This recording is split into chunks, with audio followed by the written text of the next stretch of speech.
اس وقت انسانیت عروج پہ تھی یا زوال پہ تھی؟ جب رسول اکرم صلی اللہ علیہ وسلم دنیا میں تشریف لائے اس وقت معاشرہ کیسا تھا؟ پھر جا کر رسول اکرم صلی اللہ علیہ وسلم کی آمد کا جو مقصد ہے وہ سمجھا جا سکتا ہے۔ اس معاشرے میں، بگڑے ہوئے معاشرے میں سیدھے راستے کی طرف دعوت دینا یہ کوئی آسان کام نہیں تھا۔ یعنی اسلام کے داعی کو اجنبی نظروں سے دیکھا جائے گا۔ الذی علم بالقلم، جس نے انسان کو قلم کے ذریعے علم سکھایا۔ علم الانسان ما لم یعلم، ایسا علم سکھایا جو انسان نہیں جانتا تھا۔ اتنے میں جبریل امین تشریف لاتے ہیں۔ یا ایھا المدثر، یہ اوڑھ لپیٹ کر سونے والے، قوم فانذر، آپ اٹھیے، سونے کا وقت نہیں۔ وربک فکبر، اور اللہ کی کبریائی کا اعلان کیجیے۔ بلغ العلا بکمالہ، کشف الدجی بجمالہ، حسنت جمیع خصالہ، صلوا علیہ وآلہ۔ الحمد للہ نحمدہ ونصلی علی رسولہ الکریم، اما بعد فقد قال اللہ تعالی فی القرآن المجید، فاعوذ باللہ من الشیطان الرجیم، بسم اللہ الرحمن الرحیم۔ لقد من اللہ علی المؤمنین اذ بعث فیہم رسولا من انفسہم یتلو علیہم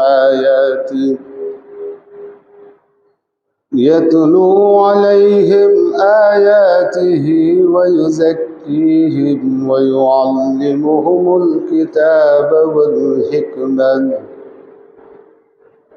وَإِن كَانُوا مِن قَبْلُ لَفِي ضَلَالٍ مُبِينٍ۔ وقال تبارك وتعالى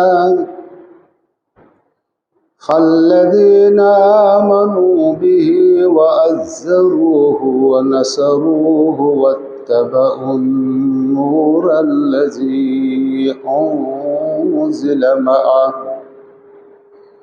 أولئك هم المفلحون۔ صدق الله وصدق رسوله النبي الكريم، ونحن على ذلك من الشاهدين والشاكرين، والحمد لله رب العالمين۔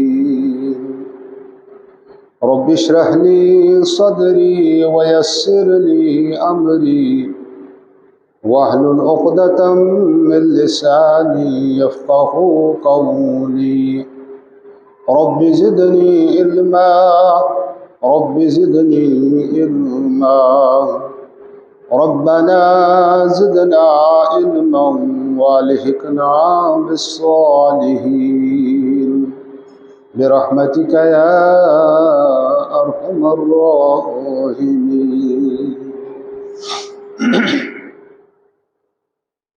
محترم و معزز حاضرین کرام، بزرگوں، نوجوان ساتھیوں، عزیز بچوں، السلام علیکم ورحمۃ اللہ وبرکاتہ۔ اللہ تبارک و تعالی کا فضل و احسان ہوا جس نے ہماری مہلت عمل کو باقی رکھا اور اس عظیم کانفرنس میں شرکت کی توفیق دی۔ اللہ سے دعا ہے کہ اس سیرت کانفرنس کے ذریعے ہمیں اس ہستی کو سمجھنے کی توفیق عطا فرمائے، اس کے آنے کے مقصد کو اور اس کے امتی ہونے کی حیثیت سے اپنی ذمہ داری کو سمجھنے کی توفیق عطا فرمائے۔ میں نے آپ کے سامنے قرآن پاک میں سے کچھ آیات تلاوت کی ہیں۔ مختصر وقت میں ان آیات کی روشنی میں آپ کے سامنے چند گزارشات رکھنے کی کوشش کروں گا، مجھے امید ہے آپ توجہ فرمائیں گے۔ یوں تو رسول اکرم صلی اللہ علیہ وسلم کی سیرت اور ان کے اخلاق کے بارے میں کہا گیا ہے کہ کان خلقہ القرآن، ان کے اخلاق پورا قرآن پاک ہے، اور قرآن پاک میں سے جہاں سے بھی، جس صورت میں سے بھی، جو آیت بھی پڑھی جائے وہی رسول اکرم صلی اللہ علیہ وسلم کی سیرت بیان کرتی ہے۔ لیکن خصوصاً آج ربیع الاول کے اس مہینے میں اور 12 ربیع الاول کے اس دن رسول اکرم صلی اللہ علیہ وسلم کی آمد ہے، اور اس آمد کے سلسلے میں ان کا استقبال اور ان کے آنے کا مقصد اور اس مقصد کو حاصل کرنے کا طریقہ کار ہم قرآن اور حدیث کی روشنی میں سمجھ سکتے ہیں۔ غرض یہ ہے کہ ہمیں ان کے ساتھ کتنی محبت ہے، ہمیں ان کے ساتھ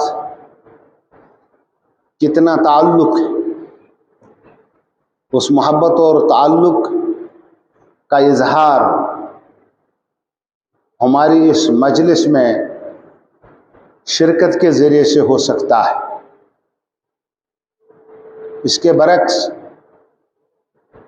اگر کسی دنیاوی مقصد کے لیے جہاں لین دین کی کوئی بات ہوتی،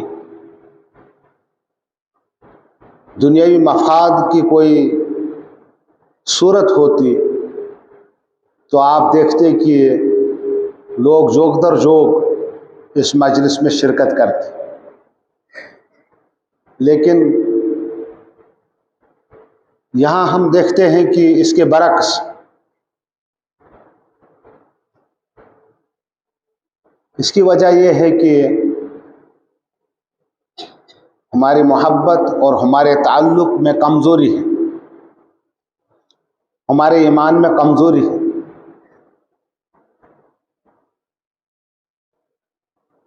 ورنہ اگر قرآن پاک کا مطالعہ کیا جائے تو معلوم ہوتا ہے کہ اللہ تبارک تعالیٰ نے دنیائی انسانیت پر لاکھوں بلکہ کروڑوں احسانات کیے ہیں، جس کا ذکر قرآن پاک میں موجود ہے۔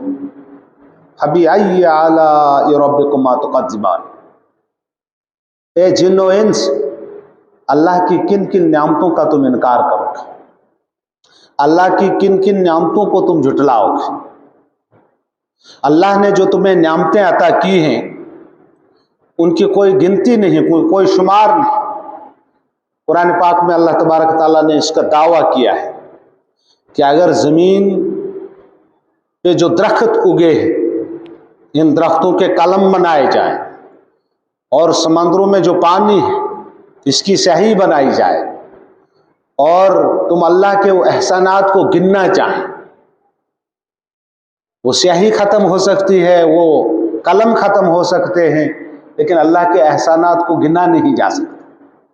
اس لیے فرمایا فَبِأَيِّ آلَاءِ رَبِّكُمَا تُكَذِّبَانِ، اے جن و انس، تم اللہ کی کس کس نعمت کا انکار کرو گے جو تمہاری گنتی سے باہر ہے، ان کا شمار نہیں کر سکتے، آپ انہیں گن نہیں سکتے۔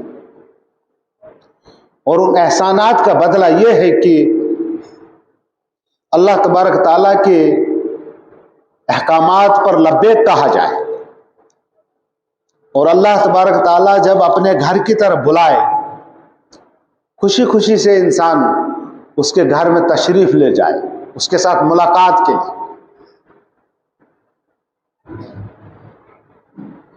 المختصر، دنیائی انسانیت کی رہنمائی اور ہدایت کے لیے اللہ تبارک تعالیٰ نے 1,24,000 انبیاء کرام بھیجے، جن کی آخری کڑی ہے رسول اکرم صلی اللہ علیہ وسلم۔ اور ہم دیکھتے ہیں کہ اللہ تبارک تعالیٰ انبیاء کرام کو کیوں بھیجتے ہیں اور کس معاشرے میں بھیجتے ہیں، کس مقصد کے لیے بھیجتے ہیں، یہ تاریخ گواہ ہے۔ اتنا وقت نہیں کہ ہم اس تاریخ کو پہلے سے دہرائیں، یہ صرف ہم 1450 سال پہلے کی تاریخ پر نظر ڈالیں، جب رسول اکرم صلی اللہ علیہ وسلم دنیا میں تشریف لائے۔ اس وقت معاشرہ کیسا تھا؟ اس وقت انسان کی عزت اور آبرو کتنی محفوظ تھی؟ اس وقت انسانیت عروج پہ تھی یا زوال پہ تھی؟ اسے ضرور دیکھنا، پھر جا کر رسول اکرم صلی اللہ علیہ وسلم کی آمد کا جو مقصد ہے وہ سمجھا جا سکتا ہے۔ مختصر اور موٹے موٹے وہ اس وقت کے معاشرے کے وہ حالات ہمارے ذہن میں ہونے چاہیے۔ پہلی بات یہ ہے کہ شراب نوشی عام تھی، چاروں طرف شراب نوشی عام تھی، اور یہ شراب نوشی جو ہے یہ تمام برائیوں کی جڑ ہے۔ اس کے ذریعے سے انسان کی سماعت و بصارت کھو جاتی ہے، اس کے ذریعے سے انسان کی آنکھوں میں وہ پہچان نہیں رہتی، ماں اور بہن اور بیٹی کی پہچان نہیں رہتی، اور اس کے ہمسائے اور رشتہ دار کی پہچان نہیں رہتی، چھوٹے اور بڑے کی تمیز نہیں رہتی۔ گویا کہ یہ شراب نوشی تمام برائیوں کی جڑ ہے۔ اس وقت جو معاشرہ بگڑا ہوا تھا، اتنا بگڑا ہوا تھا اس شراب نوشی کی وجہ سے، اور اس کے ذریعے سے معاشرے میں بے حیائی، بدکاری اور ریانیت عام تھی۔ بے حیائی اور بدکاری اتنی عام تھی کہ ایک آدمی اپنی بیٹی کی عزت کا تحفظ کرنے سے قاصر تھا۔ نتیجہ یہ ہوا کہ ایک شخص اپنی ہی بیٹی کو اپنے ہاتھوں سے زندہ دفن کرتا تھا، حالانکہ اس کے دل میں بیٹی کی محبت تھی۔ ایسا کون شخص ہے جس کے دل میں بیٹی یا بیٹے کی محبت نہ ہو؟ سب سے زیادہ محبت تو اپنی اولاد سے ہوتی ہے، لیکن اس کے باوجود ماں باپ اپنے ہاتھوں سے اپنی بیٹی کو زندہ دفن کرتے ہیں۔ بات کیا ہے؟ بات اصل میں یہ ہے کہ وہ اپنی بیٹی کی عصمت اور اس کی عزت کا تحفظ کرنے سے قاصر تھے۔ معاشرہ اتنا بگڑ چکا تھا کہ انہیں نظر آتا تھا کہ ہم اس بیٹی کی حفاظت نہیں کر سکتے، اس لیے بہتر یہ ہے کہ جب یہ بیٹی اپنے اس عروج تک پہنچے گی، جب اس کی عزت اور عصمت کا تحفظ ضروری ہو، اس وقت ہمیں پچھتانا پڑے۔ اس لیے بہتر یہ ہے کہ اسے پہلے ہی اپنے ہاتھوں سے ہی دفن کیا جائے۔ اور دوسری بات یہ ہے کہ محنت مزدوری کر کے لوگ اپنے بال بچوں کے لیے کچھ کما کے لاتے تھے، باہر جا کر دوسرے ممالک یا اپنے ہی ملک میں کسی دور علاقے میں جا کر محنت مشقت کر کے کچھ تھوڑی سی پونجی کما کے لاتے تھے تاکہ اپنے بال بچوں کی پرورش کر سکیں. لیکن معاشرہ اتنا بگڑ چکا تھا کہ راستوں میں لٹیرے چھپ کے بیٹھتے تھے، ایمبوش لگا کے بیٹھتے تھے. جب ان کے گھر واپس آنے کا وقت ہوتا تھا وہ راستوں میں چھپ کے بیٹھتے تھے اور ان پر اچانک حملہ کرتے تھے. ان کی وہ محنت مشقت کی وہ تھوڑی سی پونجی جو انہوں نے اپنے اہل و عیال کی پرورش کے لیے لائی تھی اسے ان سے لوٹ لیتے تھے. وہ جیسے گھر سے چلے گئے تھے ویسے ہی پھر واپس گھر پہنچتے تھے. معاشرہ اتنا بگڑ چکا تھا، لوٹ مار عام تھی، قتل و غارت گری عام تھی، عزت اور عصمت پہ حملہ دن دہاڑے ہوتا تھا. حالات اتنے خراب تھے. تو رسول اکرم صلی اللہ علیہ وسلم ان حالات میں تشریف لاتے ہیں. بچپن سے ہی اللہ تبارک تعالیٰ انہیں معجزات سے نوازتے ہیں، اس لیے کہ اس معاشرے میں، بگڑے ہوئے معاشرے میں سیدھے راستے کی طرف دعوت دینا یہ کوئی آسان کام نہیں تھا. اس داعی کو اجنبی نظروں سے دیکھا جاتا تھا، جس کے بارے میں رسول اکرم صلی اللہ علیہ وسلم نے فرمایا کہ بدأ الاسلام غریبا، ابتدا اسلام کی اجنبیت سے ہوئی ہے. بدأ الاسلام غریبا وسیعود کما بدأ غریبا، اور ایسا وقت عنقریب پھر آئے گا دوبارہ لوٹ کر جب اسلام کو اجنبی نظروں سے دیکھا جائے گا، یعنی اسلام کے داعی کو اجنبی نظروں سے دیکھا جائے گا. فطوبی للغرباء، اور اس وقت اس بگڑے ہوئے معاشرے میں جب داعی کو اجنبی نظروں سے دیکھا جاتا ہو اس وقت جو اس پر کاربن رہے اس کی زندگی قابل رشک ہے، اس پر فرشتے بھی رشک کریں گے اور اس پر تمام دنیا کے انسان رشک کریں گے، فخر کریں گے.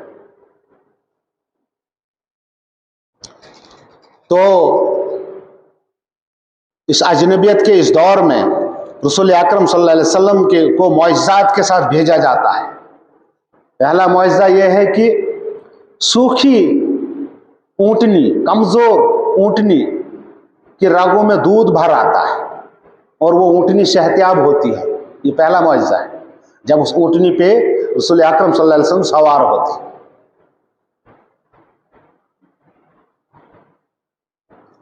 اور رفتہ رفتہ معجزات سے نوازا جاتا ہے یہاں تک کہ ان کی عمر مبارک 40 سال پہنچتی ہے. اعلان نہیں ہوتا ہے، 40 سال تک کوئی اعلان نہیں، حالانکہ جنم سے پہلے ہی ان کا نام انبیاء کی اس کڑی میں شامل تھا اور سر فہرست ان کا نام تھا، لیکن اعلان نہیں ہوا تھا 40 سال تک. 40 سال کا وقفہ کافی ہوتا ہے. 40 سال کی عمر رسول اکرم صلی اللہ علیہ وسلم اعلان نبوت کے بغیر ہی گزارتے ہیں ان لوگوں میں، اس معاشرے میں. اور دیکھتے ہیں کہ ایک بچی کو اپنے والدین اپنے ہاتھوں سے زندہ در غور کرتے ہیں، کفن دفن کرتے ہیں. لٹیرے اپنے اہل و عیال کی پرورش کے لیے جو لوگ گھر سے باہر جاتے ہیں، پونجی کما کے لاتے ہیں، انہیں راستوں میں لوٹا جاتا ہے اور شراب نوشی عام ہے. یہ ان سے دیکھا نہیں جاتا ہے. یہ اس پر غور و فکر کرتے ہیں کہ اس بیٹی کو زندہ دفن ہونے سے کیسے بچایا جائے. محنت مشقت کی کمائی اپنے اہل و عیال کی پرورش کے لیے کما کر لانے والے کو لوٹنے سے کیسے بچایا جا سکے. اس بات پر غور و فکر کرنے کے لیے معاشرے میں کوئی جگہ نہیں تھی. انہوں نے تنہائی اختیار کی، ایک غار میں انہوں نے پناہ لی جس کا نام غار حرا ہے. 40 سال تک کچھ دنوں کے لیے اپنے ساتھ کھانے پینے کا سامان لیتے تھے، اور اس غار میں وہ دن گزارتے تھے، اسی بات پر غور و فکر کرتے تھے کہ آخر اس بیٹی کو زندہ دفن ہونے سے کیسے بچایا جائے، آخر اس انسان کو اس شراب نوشی کے اس نشہ سے کیسے دور رکھا جائے جس کی وجہ سے اس کی آنکھوں سے پہچان غائب ہوتی ہے، ماں باپ کی پہچان، بہن بھائی کی پہچان، ہمسائے رشتہ دار کی پہچان، اس کو کیسے بچایا جا سکے۔ اور جب وہ کھانے پینے کا سامان ختم ہوتا پھر گھر تشریف لاتے، پھر کچھ دنوں کے لیے کھانے پینے کے سامان ساتھ لیتے اور غار حرا میں جاتے، اسی پر غور و فکر کرتے۔ 40 سال کی عمر کے جب پہنچے تو اللہ تبارک تعالیٰ نے جبریل امین کو بھیجا اسی غار میں، کہا اقرا، رسول اکرم صلی اللہ علیہ وسلم سے کہا اقرا پڑھیے، رسول اکرم صلی اللہ علیہ وسلم نے کہا میں پڑھا ہوا نہیں، گلے سے لگایا اور کہا کہ آپ پڑھیے میں پڑھاتا ہوں، اس رب کے نام سے جس نے آپ کو پیدا کیا ہے، اقرا بسم ربک الذی خلق، آپ پڑھیے اس رب کے نام سے جس نے پوری کائنات کو پیدا کیا ہے، اقرا بسم ربک الذی خلق، خلق الانسان من علق، جس نے انسان کو خون کے لوثڑے سے پیدا کیا، اقرا وربک الاکرم، آپ پڑھیے اور اس رب کی بڑائی کو بیان کیجیے، الذی علم بالقلم، جس نے انسان کو قلم کے ذریعے علم سکھایا، علم الانسان ما لم یعلم، ایسا علم سکھایا جو انسان نہیں جانتا تھا۔ ابھی خفیہ بات ہے، ابھی اعلان نہیں ہوا ہے، اور کچھ وقفہ گزرا، جبریل امین پھر واپس نہیں آئے کچھ ٹائم کے لیے، اور رسول اکرم صلی اللہ علیہ وسلم پریشان، یہ کیا بات ہے؟ بیچ میں آئے، انہوں نے ایک پیغام دیا اور اس کے بعد ریسٹ کیا۔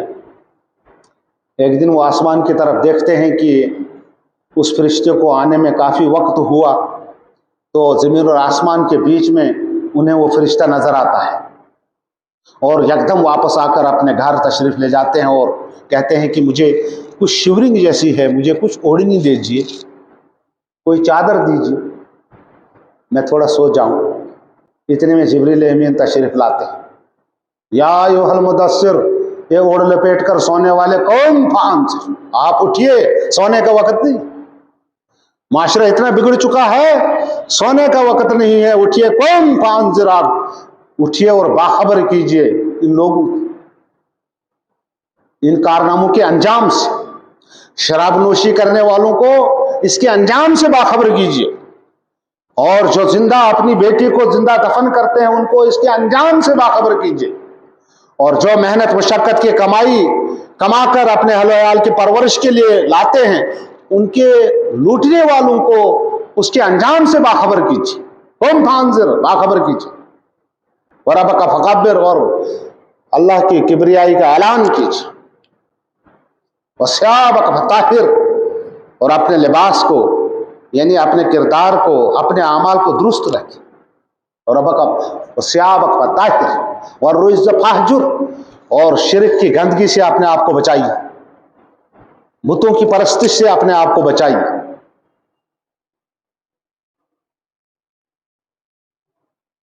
اعلان نبوت ہو گیا، اعلان نبوت ہوا تو جو ان برائیوں میں مبتلا تھے انہوں نے مخالفت شروع کی، انہوں نے انہیں اس دعوت سے روکنے کی کوشش کی، مختلف سازشیں کی، کبھی کمپرومائز کے لیے آئیے ہم کمپرومائز کرتے ہیں، جھگڑا کیوں کر رہے ہیں، 6 مہینے آپ ہمارے خدا کا مانیں، خداؤں کا مانیں، 6 مہینے ہم آپ کے خدا کا مانیں گے، یا دوسری بات کریں گے، کچھ باتیں آپ کے خدا کی اور کچھ باتیں ہمارے خداؤں کی، تو ہم دونوں مل بیٹھ کر اپنی لڑائی جھگڑا ختم کرتے ہیں، تو ہم کمپرومائزل ایک راستہ اختیار کریں۔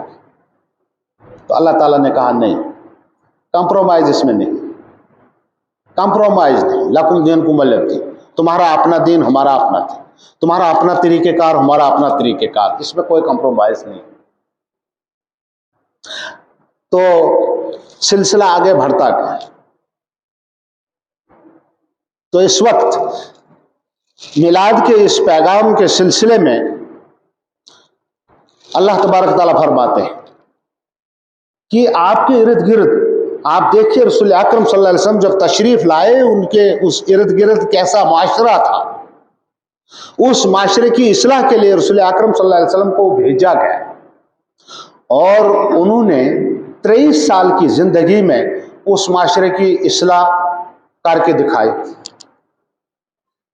ماں باپ کے ہاتھوں اپنی ہی بیٹی زندہ دفن ہونے سے بچ گئی 23 سال کے اس وقفے میں، اور شراب نوشی ختم ہو گئی، لوٹ مار ختم ہو گئی. اس وقت ہمیں اس سیرت کانفرنس کے ذریعے سے یہ پیغام ملتا ہے کہ ہمارے ارد گرد بھی یہ تمام برائیاں موجود ہیں. ہمارے گھروں میں شراب نوشی، ہمارے گھروں میں، ہمارے محلوں میں، ہمسائیگی میں، ہماری شادیوں میں شراب نوشی عام، بلکہ اس شادی کو فخر کی شادی مانا جاتا ہے جس میں شراب کی بوتلیں پلائی جاتی ہیں. اور ہماری شادیوں میں اس شادی کو بڑی اچھی شادی مانا جاتا ہے جس شادی میں وہ رقص و سرور استعمال کیا جائے، جو رقص و سرور اس دعوت کو اس وقت نضر بن حارث نے روکنے کے لیے لایا تھا. تو ہماری شادی میں جب تک وہ رقص و سرور ہو تب تک ہماری شادی نہیں مانی جاتی. یہ برائی ہمارے گھروں میں، باہر نہیں، ہمارے گھروں میں. اس وقت کے نوجوان، اکثریت نوجوانوں کی نشہ میں مبتلا ہے، ڈرگس میں مبتلا ہے. رسول اکرم صلی اللہ علیہ وسلم کی امتی ہونے کی حیثیت سے ہم پر یہ ذمہ داری ہے کہ ہم بھی اسی طریقے سے اس معاشرے سے وہ ان برائیوں کو دور کرنے کی کوشش کریں، اس بچی کی عزت اور عصمت کا تحفظ کرنے کے لیے کوشش کریں، اس نوجوان کو ڈرگس کی اس بیماری سے بچانے کی کوشش کریں، بغیر مذہب و ملت کی. ہم سب کی یہ ذمہ داری ہے. اور یہ اللہ تبارک تعالیٰ کہتے ہیں کہ لقد من اللہ علی المومنین، خصوصاً مومنین پر اللہ کا بہت بڑا احسان ہے. احسان تو پوری انسانیت پر ہے لیکن خصوصاً امت مسلمہ پر، مومنین پر یہ بہت بڑا احسان ہے. علی المومنین اذ بعث فیہم رسولا، انہی میں سے اللہ تعالیٰ نے ایک رسول اٹھایا، مبعوث کیا، من انفسہم، انہی میں سے، یتلو علیہم آیاتہ، تاکہ وہ ان کے سامنے اللہ کی آیات پڑھ کر انہیں سنائے. یتلو علیہم آیاتہ، تاکہ ان کو اللہ کی آیات پڑھ کر سنائے. وَيُزَكِّيهِمْ، اور ان کا تزکیہ کرے، تزکیہ، جو برائیاں ان میں موجود ہیں انہیں ان سے ہٹائے. وَيُعَلِّمُهُمُ الْكِتَابَ، اور انہیں کتاب و حکمت کی تعلیم دے، والحکمہ، وَإِنْ كَانُوا مِنْ قَبْلُ لَفِي ضَلَالٍ مُبِينٍ، اس سے پہلے یہ لوگ سراسر گمراہی میں تھے. اور ہم دیکھتے ہیں تھوڑے سے عرصے میں یہی لوگ جنہوں نے اپنے ہاتھوں سے اپنی بیٹیوں کو دفن کیا ہے، وہی لوگ رسول اکرم صلی اللہ علیہ وسلم کے سامنے اپنی واردات پیش کرتے. ایک شخص آتا ہے، فرماتا ہے رسول اکرم صلی اللہ علیہ وسلم سے، میں نے اپنی 6 بیٹیوں کو اپنے ہاتھوں سے دفن کیا ہے. 6 بیٹیوں. صحابہ بیٹھے ہیں ادھر ارد گرد، وہ جوش میں آتے ہیں کہ یہ شخص رسول اکرم صلی اللہ علیہ وسلم کے سامنے ایسی واردات پیش کر رہا ہے جس سے رسول اکرم صلی اللہ علیہ وسلم کے آنکھوں سے آنسو گر رہے ہیں. اسے روکنا چاہتے ہیں لیکن رسول اللہ صلی اللہ علیہ وسلم فرماتے ہیں نہیں، اسے مت روک. اسے کہتے ہیں بتاؤ اپنی واردات، کیونکہ مجھے اللہ تعالیٰ نے انہی بیماریوں کے علاج کے لیے بھیجا ہے. اگر میں یہ واردات نہ سنوں پھر علاج کیسے ہو سکتا ہے؟ لہذا آپ بتائیے. اس کا مطلب ہے کہ تھوڑے عرصے میں وہی لوگ جنہوں نے اپنے ہاتھوں سے اپنی بیٹیوں کو دفن کیا، وہی لوگ ایمان میں داخل ہو گئے، انہوں نے توبہ کی، راہ راست پر آ گئے. ہم بھی دعوت کا کام کرتے ہیں. ہمارے ہمسایہ، اس کی شادی میں ناچ نغمہ ہوتا ہے، اس کی شادی میں شراب نوشی ہوتی ہے. کیا ہمیں بھی 30-40 سال ہو گئے، کیا اتنے وقفے میں ہم نے کسی اپنے ہمسائے کو